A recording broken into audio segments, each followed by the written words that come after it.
All right, man. What's the odds for this fight, man? Let's talk about the odds real quick. Now, before we get to that, before we get to the odds, I'm gonna ask you real quick about the press conference again. Okay, I tried to touch on it earlier. What you think about Bernard Hopkins, man?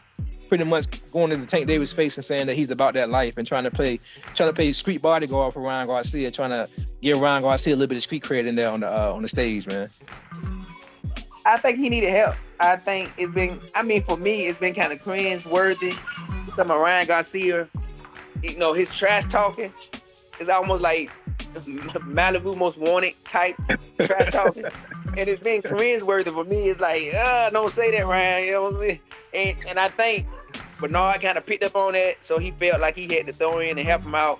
Because, even though Bernard gets on my nerves too, he is from the hood, he is from the street, he do know how to talk a little bit. So I think he was just trying to help Ryan Garcia out because Ryan Garcia was struggling in that verbal exchange with Tank Davis at times. Yeah, I agree, man. I think he got tired of saying Ryan Garcia getting bullied. He got tired of Tank trying to pull that Southern California out of Ryan Garcia, man. Tank from Baltimore. He went on the streets of Baltimore. Bernard Hopkins from pretty much the same area from the streets of Philly. It's the same culture. They just speak a different lingo. If you've been in both areas. In the boxing circles, it's called the Battle of the Beltway between DC, Baltimore, and Philly. They pretty much go at it in the boxing circuit. So it's a little bit of animosity there, in my opinion, too, as well. Plus, Bernard Hopkins knows being jealous. Bernard Hopkins had one of the longest reigning careers that I can remember. I don't remember anybody else fighting as long as Bernard Hopkins has been fighting. So it's a little bit could be jealousy as well that that he's not in that fighting stage no more. You got to watch these young guns fight. But me, I agree with you, man. I was a Bernard Hopkins fan when he was fighting, but the promoter Bernard Hopkins, man, he kind of in the way with me, in my honest opinion. But let's go ahead and break it down, man. What's the odds of this fight, man, so we can get to the predictions, man? What's Vegas saying about this fight? It's gonna surprise you a little bit because the odds was like 4.5 or 5-1 when this fight first was announced. But because of the casual community and the Ryan Garcia Instagram family and followers through social media, they're betting heavy on Ryan Garcia, which has caused the odds to shrink, which is great for me. Thank you. I appreciate it. But it's looking right now that Tank Davis is like -280, which is like close to 3-1, but not quite. And Ryan Garcia is only a 210. So, if you don't understand it, once again, if you throw $100 on Ryan Garcia, you can win 210. If you have to throw 280 on Tank Davis to win $100. Now, as far as the methods of victory, if you take Tank Davis for decision, it's plus 500 for Tank Davis for decision. For TKO,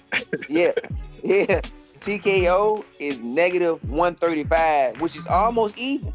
So pretty much, if you throw $135 on Tank Davis to win by knockout, you'll win $100, which isn't that bad. And then for Ryan Garcia, all the odds is very, very tempting because you have Ryan Garcia for plus 650 for a decision, which is almost 7-1, and you have him for plus 4-1 for TKO, so almost 4-1 if he knocks out Tank Davis. So from the Vegas odds, they think it's going to be a stoppage.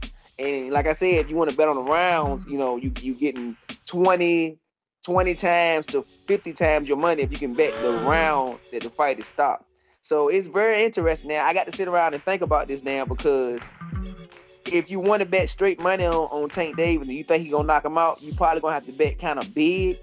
But it's probably a safe bet if you want to go bet big. If you want to bet $300 on Tank Davis and win 210, 225 for betting 300, that don't sound too bad if you confident that he's gonna stop Ryan Garcia in that 12th round. Or if you think Ryan Garcia is gonna upset Tank Davis, you can pick him for the stoppage or for the knockout. And no matter how you pick him, you're gonna at least get 4 times your money. This is one of those fights where you can win your money either way, because you can put a like you said, bet big money on Tank for the knockout. And if you happen to lose that big money, but you put money on Ryan Garcia to knock out Tank, you put a little bit of change on Ryan Garcia, you made that money back. Say you bet say you bet a large sum of money, $300 or something on Tank. You lose $300. You turn around and bet small, like $20, $40 on Ryan Garcia to knock him out. You damn near made your money back. You know what I'm saying? So pretty much.